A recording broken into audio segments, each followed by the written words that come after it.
হযরতে ওমর রাদিয়াল্লাহু তাআলা আনহু যখন ইসলাম গ্রহণ করেন, ইতিহাসটা আপনারা জানেন, ঠিক না ঠিক? ইতিহাসটা জানেন। উনি ওনার বোন কোরআন তেলাওয়াত করছিল, কোরআন একটা আয়াত মনে পড়ছে কি তেলাওয়াত করছিলেন, তারপরে উনি ইসলাম গ্রহণ করলেন, অনেক বোনকে মারধর করেছিলেন, ইত্যাদি ইত্যাদি ইত্যাদি। যাক, ইসলাম গ্রহণ করলেন ওমর রাদিয়াল্লাহু তাআলা আনহু। আল্লাহর নবী আল্লাহর কাছে দোয়া চেয়েছিলেন, আল্লাহ হয় ওমর নইলে আবু জাহাল, হয় ওমর নইলে আবু জাহাল। এই দুটো ছিল দুজন ব্যক্তি ছিলেন খুব মানুষ, মানে খুব শক্তিশালী মানুষ বিভিন্ন দিক থেকে, শুধু শরীরের দিক থেকে নয়, শারীরিক, মানসিক, দৈহিক এবং সামাজিক বিভিন্ন দিক থেকে শক্তিশালী। আল্লাহ এই দুজনের আপনি যাকে পছন্দ করেন তাকে ইসলামের মধ্যে প্রবেশ করিয়ে দিন। তা আল্লাহ রাব্বুল আলামিন পছন্দ করেছেন কাকে? ওমরকে। তাই ইসলামের মধ্যে বিভিন্ন অ্যাঙ্গেল থেকে ইসলামের মধ্যে হযরত ওমরকে প্রবেশ করিয়ে দিলেন। হযরত ওমর রাদিয়াল্লাহু আনহু ইসলাম গ্রহণ করলেন। ফারুক নামটা কবে হলো? ওনার নাম কি, অরিজিনাল নাম? ওনার বাপের নাম কি? খত্তাব। কি বললাম? ওনার অরিজিনাল নাম হলো ওমর ইবনুল খত্তাব, ওমর ইবনে খত্তাব, খত্তাবের ছেলে ওমর। ভালো করে শুনে নিন। গেল। এবারে ফারুক নামটা কবে পেলেন উনি? ফারুক নামটা পেলেন একদিন একজন মুসলমান আর একটা ইহুদি জমির জায়গার পানি নিয়ে, পানি বোঝেন তো, ওই মাঠে পানি দেওয়া নিয়ে সমস্যা তৈরি হয়েছে। তো দুজনে মিলে, ওই ইহুদি আর মুসলমান দুজনে মিলে আল্লাহর নবীর কাছে বিচার করতে দিয়েছিলেন। ভালো করে শুনে নিন, রেগে যাবেন না কেউ কিন্তু বাপ। নবীজির কাছে বিচার করতে দিলেন। তো নবীজি বিচার করে দিলেন। নবীজি দেখলেন মুসলমানটার দোষ বেশি, মুসলমানটার দোষ বেশি, অতএব দোষী মুসলমানটা। অতএব নবীজি করলেন কি, ওই ইহুদিদের পক্ষে রায় দিলেন, ইহুদির পক্ষে রায় দিলেন। মুসলমানটা বলল, আমি ইসলাম গ্রহণ করেছি, আপনি আমার পক্ষে রায় না দিয়ে ওনাকে দিলেন, এই রায়টা আমার ঠিক পছন্দ হলো না, আমি যাই ওমরের কাছে যাই। বলে ওমরের কাছে এসছে। কি খবর? তা বলছে, আল্লাহ রসুলের কাছে গিয়েছিলাম, এই দেখুন না আমি একজন ইসলাম গ্রহণকারী। হ্যাঁ, রসুল্লাহ করলেন কি, ওনার পক্ষে রায় দিলেন, আমার পক্ষে রায় দিলেন না। আমি রসুল্লাহর এই বিচারটাকে আমার পছন্দ হলো না, আপনি একটু সঠিক বিচার করে দিন। শুনে নিন, সঠিক বিচার করে দিন। তো হযরত ওমর রাদিয়াল্লাহু আনহু বললেন, তাই নবীজি বিচার করে দিয়েছে, সঠিক হয়নি তোমার মনে হচ্ছে? তাই, আচ্ছা ঠিক আছে দাঁড়াও। তো উনি বাড়ির ভেতরে গেলেন, একটা তরোয়াল আনলেন, এনে পুরো ওই মুসলমানটাকে দুটুকরো করে দিলেন। তো এই কথাটা বাজারে ছড়িয়ে গেল কি, যে এই ওমর একজন মুসলমানকে হত্যা করেছে। কথাটি নবীজির কাছে পৌঁছালো। নবীজির কাছে পৌঁছাতে নবীজি বললেন, ওমর সত্যি তুমি কি একজন মুসলমানকে হত্যা করেছো? বলছে, ইয়া রাসূলুল্লাহ দেখুন, ও আপনার কাছে বিচার করতে এসেছিল, আপনি বিচার করে দিয়েছেন। যেখানে মুহাম্মদ সাল্লাল্লাহু আলাইহি সাল্লাম বলেন কুল কায়নাতের রহমাতুল্লিল আলামিন, যাকে আল্লাহ নির্বাচন করে নবী রসুল করে পাঠিয়েছেন, আর তার বিচার যদি ওর পছন্দ না হয়, তাহলে আমার আইনে হলো তার মৃত্যুদণ্ড ছাড়া কোন রাস্তা নয়। তখন বলে, আমি ন্যায় বিচারকে পক্ষপাতিত্ব করি। তখন রাসূলুল্লাহ বললেন, ওমর তুমি হলে ফারুক। ফারুক মানে হলো ন্যায় আর অন্যায়কে যে পৃথক করে তাকে বলা হয় ফারুক। যেটা বলুন, সেই দিন থেকে হযরত ওমর রাদিয়াল্লাহু তাআলা আনহুর নামের শেষে লাগানো হলো ওমর ফারুক। এবার সেম হলো কি, সেটাকে আমরা কি করলাম, আমরা সেটাকে কিভাবে চালালাম, রাগ করবেন না কেউ কিন্তু, সেটাকে আমরা চালালাম কি, পদবী হিসেবে চালিয়ে দিলাম, ফারুকি বংশ বের করলাম, ফারুকি বের করলাম। আরে ওই শব্দটা, ওই বিশেষণটা একমাত্র, ওই অ্যাডজেক্টিভটা, ওই মৌসুফটা একমাত্র উমারের জন্য তখনই প্রযোজ্য ছিল, আদার্স কারোর জন্য নয়, রাসূলুল্লাহর কারোর জন্য ব্যবহার করেননি। আমরা সেটাকে কি করলাম, ফারুকি বংশ বের করে ফেললাম। ফারুকি বংশ কিভাবে বের করলাম? আচ্ছা বলুন তো, ওমর রাদিয়াল্লাহু তাআলা আনহুর সন্তান আব্দুল্লাহ ইবনে ওমর, আব্দুল্লাহ তার ছেলের নাম, ওমরের ছেলের নাম আব্দুল্লাহ। আচ্ছা কোনোদিন আপনারা শুনেছেন আব্দুল্লাহ ফারুকি লিখতে? কোনো সাহাবীর মুখে শুনেছেন? কোনো হাদিসে পেয়েছেন আব্দুল্লাহ ফারুকি? আব্দুল্লাহ ইবনে ওমর, ওমরের সন্তান আব্দুল্লাহ। আফসোস আমাদের এই জায়গাটায়। এই যে কথাগুলি বললাম, সাময়িক আপনাদের শুনতে যেন মনে হলো আমি বিরোধীমূলক কথা বলছি, তাই না বাবা?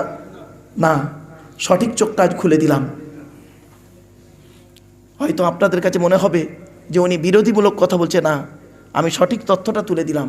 আপনারা আমাকে একটা দেখিয়ে দেন যে আবু বকর সিদ্দিক রাদিয়াল্লাহু তাআলা আনহুর সন্তান আব্দুল্লাহ, তিনি লিখেছেন আব্দুল্লাহ সিদ্দিকী বা আব্দুর রহমান সিদ্দিকী, অথবা ওমারের একজন সন্তান তিনি লিখেছেন আব্দুল্লাহ ফারুকি, দেখেননি। রাসূলুল্লাহর মুখ থেকে যার জন্য কথাটি বেরিয়েছে তার জন্যই ওটা যথেষ্ট। জোরে বলুন সুবহানাল্লাহ। উসমান গনি শব্দটা হযরত উসমানের জন্যই ওটা প্রযোজ্য।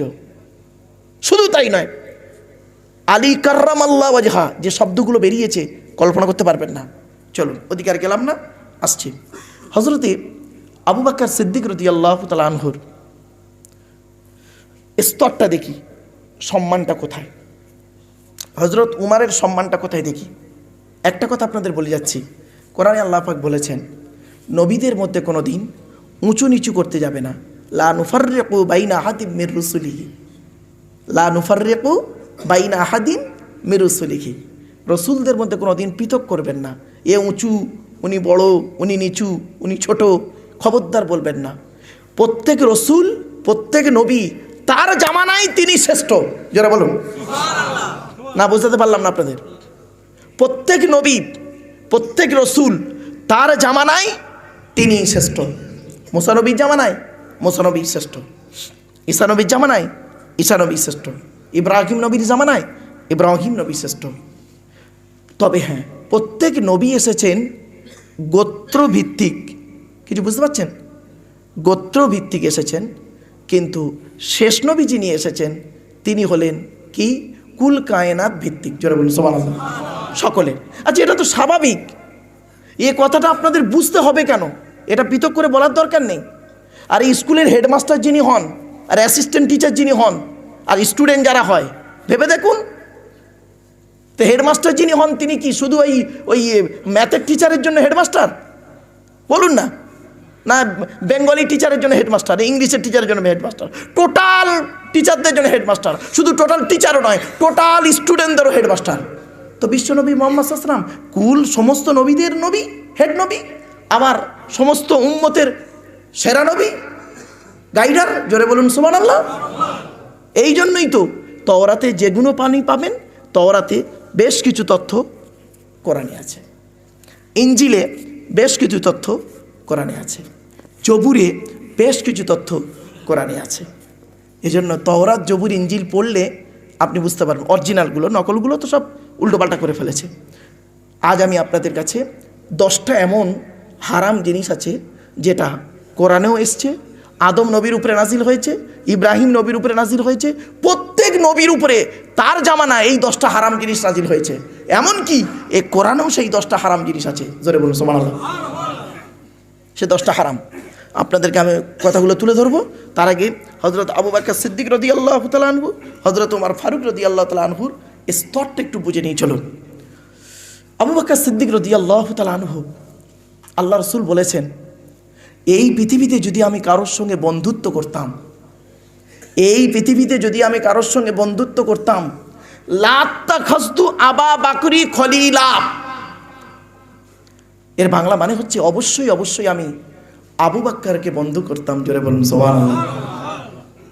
এই পৃথিবীর জমিনে আল্লাহর পরই রাসূলুল্লাহ যার সঙ্গে বেশি বন্ধুত্ব করেছেন তিনি হলেন হযরতে আবু বকর সিদ্দিক রাদিয়াল্লাহু তাআলা আনহু। কেন বলুন তিনি? কারণটা কি? আবু বকর সিদ্দিক রাদিয়াল্লাহু তাআলা আনহুকে বন্ধুত্ব করতে গেলেন কেন? ও মেয়ে বিয়ে দিয়েছেন বলে এটাই ভাবছেন? না না না না, আরে আম্মাজান আয়েশাকে বিবাহ করেছেন তখন তো অনেক পরে, অনেক পরে। আল্লাহর নবীর প্রথমা স্ত্রী নাম হলো আম্মাজান খাদিজাতুল কুবরা, ইন্তেকাল করলেন যে বছরে, ওই বছরে নবীর চাচা ইন্তেকাল করলেন, আবু তালেব ইন্তেকাল করলেন। ওই বছরটা নবীর ছিল খুব দুঃখের বছর। ওই ইন্তেকালের পরে তখন নবীজি একাকিত্ব বোধ করছিলেন। তখন এ বলছে, রসুলকে বলছেন আপনি বিয়ে করুন, কেউ আবার বলতে চাইছে, বলতে পারছে না। তো হযরতে আবু বকর সিদ্দিক রাদিয়াল্লাহু তাআলা আনহু লজ্জায় কিছু বলতে পারছে না, ঘুরঘুর করছেন, মানে কাছাকাছি ঘুরছেন, কিছু একটা বলতে চাই। বলছে ইয়া রাসূলুল্লাহ, একটা কথা বলবো আপনাকে। বলছে কি? বলো। বলছে ইয়া রাসূলুল্লাহ, খারাপ ভাববেন না, আমার একটা আশা। বলো। ইয়া রাসূলুল্লাহ, আমি দেখছি আপনি একাকিত্বের জীবনযাপন করছেন, তো আমার একটা মেয়ে আছে, মেয়েটার নাম হলো আয়শা। বয়স কত? তা বলছে বয়স 5 বছর। 5 বছর বলছে। তারপর বলো। তা বলছে যদি আমার মেয়েকে বিয়ে করতেন তাহলে আমি খুব একটু খুশি হতাম। তো নবীজি বলছে, নবীজি খুব খুব রসালো মানুষ ছিলেন।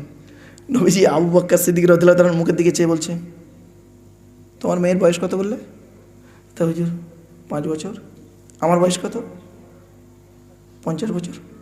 50 বছর? মাথা ঠিক আছে? মাথা ঠিক আছে? স্বাভাবিক তো, আমার বয়স 50 বছর, তোমার মেয়ের বছর 5 বছর, আর তুমি আমাকে তোমার মেয়ের বিয়ে করতে বলছো? এটা সম্ভব? মাথা ঠিক আছে? তোমার উদ্দেশ্যটা কি বলো তো? উদ্দেশ্যটা কি? তখন আবু বকর সিদ্দিক রাদিয়াল্লাহু আনহু বলছে, ইয়া রাসূলুল্লাহ, আমার উদ্দেশ্য একটা, অন্য কিচ্ছু নয়। কিয়ামতের দিন হাসরের ময়দানে যখন কেউ কারোর সুপারিশ করতে পারবে না, প্রত্যেকে নিজের নিজের পড়ে থাকবে, আল্লাহ যাকে অনুমতি দেবেন তিনি সুপারিশ করতে পারবেন।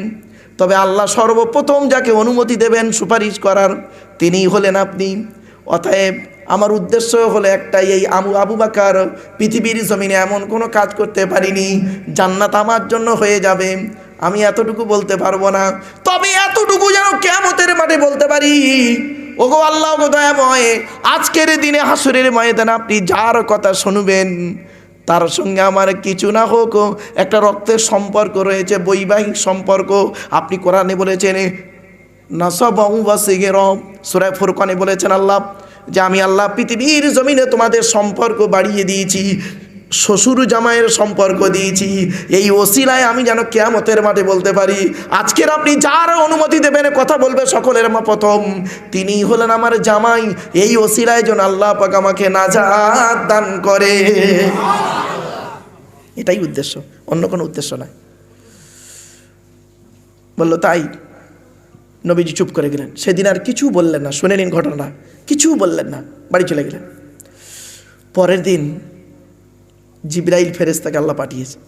জিবরাইল এসে বলছে, ইয়া রাসূলুল্লাহ, একটা কথা বলবো আপনাকে। জি বলুন। বলছে আমি এই আপনার প্রথমা স্ত্রী খাদিজা রাদিয়াল্লাহু তাআলা আনহা ইন্তেকালের কয়েকদিন আগে আপনাকে একটা মেয়ের ছবি দেখিয়েছিলাম, মনে আছে? ঘটনাটা শুনে নিন তাহলে বলি। বলবো না? বলবো নি? শুনে নিন। আম্মাজান খাদিজা যখন শরীরটা একটু অসুস্থ হয়ে গেছে, তখন আল্লাহ নবী একটু চিন্তিত। তো হঠাৎ জিবরাইল ফেরেশতা এসে একজন মেয়ে ছেলের ছবি দেখিয়েছিলেন, মেয়ে ছেলের ছবি।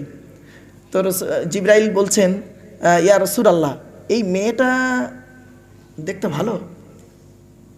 তো রাসূলুল্লাহ বলছেন, হ্যাঁ, খারাপ নয় তো, ভালো তো, আল্লাহ সৃষ্টিজীব, কোনোদিন খারাপ হয়? ভালো। তখন রাসূলুল্লাহ বলছেন, আচ্ছা জিবরাইল, ভাই জিবরাইল, এই মেয়েটার ছবি দেখানো হচ্ছে কেন আমাকে? এই মেয়েটার ছবি দেখাচ্ছেন কেন? কারণটা কি জানতে পারি? জিবরাইল বললেন, ইয়া রাসূলুল্লাহ, ইয়া হাবিবাল্লাহ, হুজুর, এই যে মেয়েটির ছবি আপনাকে দেখিয়ে দিয়ে যাচ্ছে আজকে, আপনার জীবনের শেষ নিঃশ্বাসটা ত্যাগ হবে এই মেয়েটির কোলে মাথা রেখে। হ্যাঁ, সে কি? তাহলে আমার খাদিজা কি হবে? আল্লাহ রসুলকে বললেন, ইয়া রাসূলুল্লাহ, আপনার খাদিজা কয়েকদিনের মধ্যে ইন্তেকাল করবে, আল্লাহর ডাকে সাড়া দিয়ে চলে যাবে, তারপরে এই নারীটি আপনার স্ত্রী হবে। বলে তাই? সেদিন থেকে রাসূলুল্লাহ বুঝতে পারলেন খাদিজা আর পৃথিবীতে বেশি দিনের অতিথি নয়, হয়ে গেল। ঠিক আবু বকর সিদ্দিক যেদিন বললেন, তার পরের দিনে জিবরাইল ফেরেশতা এসে বলছেন, ইয়া রাসূলুল্লাহ, ইয়া হাবিবাল্লাহ, হুজুর, কয়েকদিন আগে আমি যে মেয়েটার ছবি দেখিয়েছিলাম, আমি আপনাকে দেখিয়েছিলাম, সেই মেয়েটা অন্য কেউ নয়, উনি হলেন আবু বকরের কন্যা আয়েশা। তখন নবীজি চুপ করে গেলেন। পরের দিন এসে বললেন, আবু বকর, তুমি তোমার মেয়েকে আমার সঙ্গে বিয়ে দিতে পারো। কি বুঝলেন আবু বকর কেমন ব্যক্তি এবার বুঝতে পারছেন? শুধু তাই নয়, আরবের মানুষেরা যখন রাসূলুল্লাহকে বয়কট করেছিল, জানেন কি? বয়কট করেছিল। মানে ঘটনাটা বলি, আরবের মানুষেরা এসেছে, এসে আবু তালেবকে বলছে, নবী চাচাকে বলছে, নবীকে তো ডাইরেক্ট বলতে পারছে না, চাচা আবু তালেব বেঁচে আছে, মোতাওয়াল্লি বেঁচে আছে। বলছে আবু তালেব একটা কথা বলবো, কিছু মনে করো না। তুমি কিছু মনে করো না, তোমাকে একটা কথা বলছি, তুমি ভালো মানুষ, সম্পর্ক আছে, ভালো থাকবে। শোনো, কি বলো? এই তোমার ভাইপো যা কারবার শুরু করেছে, খুব সমস্যা তৈরি হচ্ছে। এক কাজ করো, হয় তুমি ভাইপোকে ছেড়ে দাও, আর নইলে গ্রাম ছেড়ে দাও। কি করবে সিদ্ধান্ত নাও। ব্যাস, তখন আবু তালেব চুপ করে আছেন। কিছুক্ষণ পরে ওনার আব্বার কথাটা মনে পড়েছে। শুনে নিন, আল্লাহর নবীর দাদু আব্দুল মোত্তালেব যখন ইন্তেকাল করেন, তার কয়েকদিন আগে আবু তালেবকে ডেকেছে ওই নবীর চাচা, আলীর বাপ, হযরত আলীর বাপ হচ্ছে আবু তালেব। আলী হলো নবীর চাচাতো ভাই, আবার এদিকে জামাই, পরে হয়েছে জামাই, আগে ছিল চাচাতো ভাই। তো করেছে কি, আব্দুল মোত্তালেব মানে নবীর দাদু আবু তালেবকে ডেকেছে, চাচাকে ডেকে বলছে, আবু তালেব এদিকে এসো, মোহাম্মদ এদিকে এসো। দুজনকে ডেকেছে, ডেকে বলছে, আব্দুল মোত্তালেব হাতটা বাড়িয়েছে, বাড়িয়ে বলছে, আবু তালেব তোমার হাতটা দাও। তা আবু তালেব বাপ বলেছে, হাত দিয়েছে। মোহাম্মদ দাদু ভাই তোমার হাতটাও দাও, দিয়েছে। তারপরে আব্দুল মোত্তালেব বাম হাতটা দিয়েছে। তাহলে দুই হাতের মাঝখানে কার কার হাত? বলুন, একটু কথা বলুন আমার সাথে। চাচা আবু তালেব আর নবী মোহাম্মদ সাল্লাল্লাহু আলাইহি ওয়াসাল্লামের হাত, আর নিচে দাদুর হাত, উপরে দাদুর হাত দিয়ে বলছে, আবু তালেব আমি তোমার বাপ আব্দুল মোত্তালেব, জীবনে তোমাদের কাছে আমি সন্তান বাপ হিসেবে কারোর কাছে কিছু চাইনি, তবে আজকের একটা কথা তোমার কাছে চাইবো, ওয়াদা। কিসের ওয়াদা? বলুন আব্বা। বলছে, আমার এই এতিম নাতি মোহাম্মদকে আমি তোমার হাতে তুলে দিয়ে যাচ্ছি, তুমি আমার সঙ্গে প্রতিজ্ঞা করো, যতদিন বাঁচবে সুখ দুঃখে এই নাতি মামা তোমার ভাইপোকে যত্ন করে রাখবে। তা আবু তালেব বলেছিলেন, আব্বা আমি আজ ওয়াদা করলাম, যতদিন বাঁচব কোনো দিন আমি এ প্রতিজ্ঞা ভঙ্গ করব না, সব কিছু ছেড়ে দেবো, তাও বিয়াচ্ছা, মোহাম্মদকে ছাড়বো না। ব্যাস, যেই আরবের লোকেরা এসে বলল যে, আবু তালেব দেখো এটা ঠিক হচ্ছে না, হয় তোমার ভাইপো ছাড়ো, নইলে তুমি গ্রাম ছেড়ে দাও, তোমার ভাইপো আমাদের খুব ডিস্টার্ব করছে, ইত্যাদি ইত্যাদি অনেক প্রশ্ন, যাই হোক ওদিকে আর যাচ্ছে না।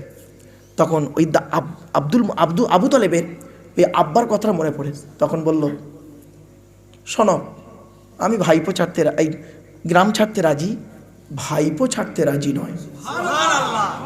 কেমন মহব্বত দেখেছেন, কেমন মহব্বত। আচ্ছা, এখান থেকে কি শিক্ষা নিলেন? কি শিক্ষা নিলেন? আমি তো ঘটনাটা বললাম, আপনার সুবহানাল্লাহ বললেন। কি শিক্ষা নিলেন? ওয়াজ শুনলে হবে না, একটা ঘটনা শুনলেন, ওর থেকে আমাদের কি লাভ হলো, ওই লাভটা কি, শিক্ষাটা কে নেবেন? তাহলে আবু তালেব ভাইপোর জন্য বাপের প্রতিজ্ঞাকে ভঙ্গ না করে গ্রাম ছাড়তে বাধ্য হলো। আর আপনি এমন চাচা, বাপ মারা গেছে, ভাইপোর মার খাওয়া বাবার লাইন করেছেন পার্টির নেতা দিয়ে। শুধু তাই না, আপনি এমন চাচা, ভাইপোর আচালা বাঁশ দিয়েছেন, আপনি আবার চাচা বলে দাবি করেন। বাপ মরে গেছে, চাচা বেঁচে আছে, ভাইপোদের সম্পত্তি নিজের নামেই রেকর্ড করে বসে আছেন। উনি আবার হাজি সাহেব, দেখেছেন? এত সহজ আপনি ভাবলেন? আপনাদের কে শেখালো এই গালে দাঁড়িয়ে মাথায় টুপি দিলে জান্নাতি? কে শেখালো আপনাদের এই গালে দাঁড়িয়ে মাথায় টুপি দিলে জান্নাতি? শুনবেন, একটু ধৈর্যের পরিচয় দিন। চলুন এবারে আবু তালেব বলল, ঠিক আছে, এই চল আব্বু চলো। ব্যাস, চলে গেল। কোথায় গেল জানেন? গ্রাম থেকে দূরে একটা গাছের তলায় থাকতে লাগলো। বহুদিন বয়কট, গ্রামে ঢুকলে কুয়া থেকে পানি নিতে দেয় না, সে কি কষ্ট।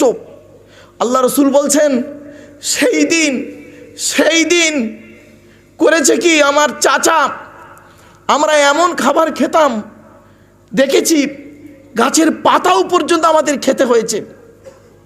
সেই সময় একটাই মানুষ ওই আবু বকর সিদ্দিক কয়েকদিন দেখে সোজা গিয়ে আমাদেরকে বলল, আমি রিস্ক নিলাম, আমার চাচাকে বলে আমাদেরকে নিয়ে আবার উনি চলে এলেন। এই অবদান আজও রয়ে গেছে। জোরে বলুন সুবহানাল্লাহ। আপনি ভাবছেন আবু বকর সিদ্দিক কেমন ব্যক্তি? এবার আসছি, আল্লাহর নবী যখন রাষ্ট্রপতি হলেন মদিনার রাষ্ট্রপতি কে তখন? মুহাম্মদ সাল্লাল্লাহু আলাইহি ওয়াসাল্লাম, আল্লাহ রসুল। তো আবু বকর সিদ্দিক রাদিয়াল্লাহু তাআলা আনহুকে একটা মন্ত্রীর পদ দিলেন। মন্ত্রীর পদ, কি মন্ত্রী ছিল জানেন? শুনে নিন, খাদ্যমন্ত্রী। কি বললাম? খাদ্যমন্ত্রী। কি আদর্শ দেখুন আবু বকর সিদ্দিক রাদিয়াল্লাহু তাআলা আনহুর, খাদ্যমন্ত্রী। তো ওনাকে পারিশ্রমিক দেওয়া হতো। তো সেই পারিশ্রমিক আয়েশার আম্মাজানকে দিতেন। তো আবু বকরের দুই স্ত্রী, মনে রাখবেন, আয়েশার মা আলাদা, আর আয়েশার একটা বোন ছিল, আম্মাজান আয়েশার একটা বোন ছিল, শতাতো বোন, তার নাম হলো আসমা। দুটো এক নয়, এক মায়ের পেটের দুই বোন নয়। আয়েশার আম্মাজান আলাদা, আসমার আম্মাজান আলাদা, এটা মাথায় রাখবেন, ভুলে যাবেন না। দুই বোন, শতাতো বোন, কিন্তু আম্মাজান আলাদা, বাপ একটা। চলো, তো এবারে করলেন কি, আবু বকর সিদ্দিক রাদিয়াল্লাহু তাআলা আনহু করতেন কি, প্রতিদিন যে পারিশ্রমিকটা দেওয়া হতো উনি ওনার স্ত্রীকে দিতেন।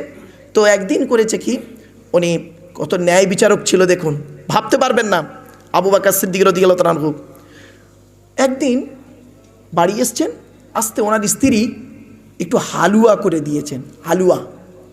তো আবু বকর সিদ্দিক রাদিয়াল্লাহু তাআলা আনহু বলছেন, কি ব্যাপার, আজকের হালুয়া করেছো তুমি, কোথায় পেলে হালুয়ার সরঞ্জাম? তা বলছে, আপনি প্রতিদিন যে পারিশ্রমিকটা আমাকে দেন, তার থেকে আমি প্রতিদিন কিছু কিছু কিছু করে বাঁচিয়ে রাখি, বাঁচিয়ে রেখে একদিন একটু হালুয়া করে দিয়েছি। কিচ্ছু বললেন না। পরের দিন গিয়ে বললেন অর্থমন্ত্রীকে, বললেন, অর্থ ডিপার্টমেন্টে যিনি ছিলেন তাকে বলছেন যে আমাকে কাল থেকে যে পারিশ্রমিক দেওয়া হয় তার থেকে একটু কমিয়ে দেবেন। কি বুঝলেন? কিছু বুঝতে পারছেন আমার ওই কথাগুলো?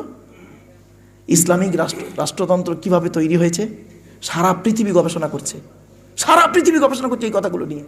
কি আশ্চর্য তার জীবন চরিত্র। শুধু তাই নয়, রাসূলুল্লাহ যুদ্ধের ময়দানে যাবেন, আল্লাহর অর্ডার এসেছে যে আল্লাহর নবী জীবনে যত যুদ্ধ করেছেন, মনে রাখবেন, আত্মরক্ষার জন্য করেছেন। কি বললাম? এটা সবসময় যেন মাথায় রাখেন আপনারা। আল্লাহ রসুল এমন কোনো যুদ্ধ করেননি জীবনে, কোনো ঐতিহাসিক লিখতে পারেননি, এমনকি পিকে হিট্রির মতো ব্যক্তি, পিকে হিট্রি, তিনিও বলছেন। শুধু তাই নয়, মাইকেল এইচ হার্ড তিনিও বলছেন যে প্রফেট মুহাম্মদ সাল্লাল্লাহু আলাইহি সাল্লাম যত যুদ্ধ করেছেন, কোনো যুদ্ধ তিনি আগে করতে যাননি, আত্মরক্ষার জন্য যুদ্ধটা করেছেন। প্রত্যেকটা যুদ্ধ আত্মরক্ষার জন্য। 29টা যুদ্ধের মধ্যে 2টো যুদ্ধে শরিক ছিলেন, 27টা যুদ্ধ শহীদ ছিলেন। চলুন, তো প্রত্যেকটা যুদ্ধ ছিল তার আত্মরক্ষা। ইসলাম কোনোদিন আগে অ্যাটাক করেনি, যখন অ্যাটাক করা হয়েছে তখন প্রতিরোধ করেছে। এটা মনে রাখবেন সবসময়ের জন্য। আজ পর্যন্ত কেউ লিখতে পারেনি, বলতে পারেনি, কোনো ঐতিহাসিকগণ বলতে পারেনি, কোনো অমুসলিম, ইহুদি, নাসারা, খ্রিস্টান কেউ বলতে পারেনি যে মুহাম্মদ সাল্লাল্লাহু আলাইহি ওয়াসাল্লাম আগে যুদ্ধে বেড়ে গেছেন, আত্মরক্ষা করেছেন। তো বিশ্বনবী মুহাম্মদ সাল্লাল্লাহু আলাইহি ওয়াসাল্লামের কাছে যখন হুকুম হলো যে যুদ্ধের ময়দানে যেতে হবে, তখন রাসূলুল্লাহ বললেন সাহাবীদেরকে, তোমরা এক কাজ করো, তোমাদের অর্থ নিয়ে জমা করো এখানে। তো যে যেমন পেরেছেন অর্থ নিয়েছেন, শুনে নিন। হযরতে উমারকে জিজ্ঞাসা করা হলো, উমার তুমি কি এনেছো? বলছে, আমি কিছুটা স্ত্রীর জন্য রেখে এসেছি বাড়িতে, বাকিটা নিয়ে এসেছি। আর একজন এক এক রকম বলছে। সর্বশেষে নবীজি আবু বকর সিদ্দিক রাদিয়াল্লাহু তাআলা আনহুকে বলেছিলেন, আবু বকর তুমি কি এনেছো? আবু বকর বললেন, আমি বাড়িতে যা ছিল সব নিয়ে এসেছি। বাড়িতে কিছু রেখে আসুনি? বাড়িতে 2 জন রেখে এসেছি, আল্লাহ আর আল্লাহ রসুলকে রেখে এসেছি। জোরে বলুন। কি ভাবলেন? এই সেই আবু বকর।